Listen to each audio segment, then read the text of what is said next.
படித்து வேஸ்ட்டு அப்படின்னு பீச் விளையாடும் போது சொல்லுதாங்க. யார்? அகத்திய வாத்தியார் சொல்லுதாரு. சரி.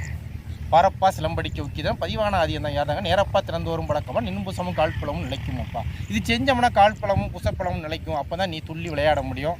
உடம்பு ஆரோக்கியம், உடம்பு நல்ல என்ஜான் உடம்பு அழகாக அதோட வேலையை கரெக்டாக செஞ்சு நேரம் நிற்கும். முதுகு அழகாக நின்று இறைவனை வணங்குறதுக்கு, நீ உடம்பு ஆரோக்கியமாக இருக்கிறதுக்கு நிற்கும். சரி, இதுக்கு என்ன செய்யணும்? சிலம்பம் விளையாடுறதுக்கு முன்னாடி கம்பத்தூரை போட்டுட்டு கண்டால் பைட்டாக் போடும். இன்றைக்கி இதுதான்.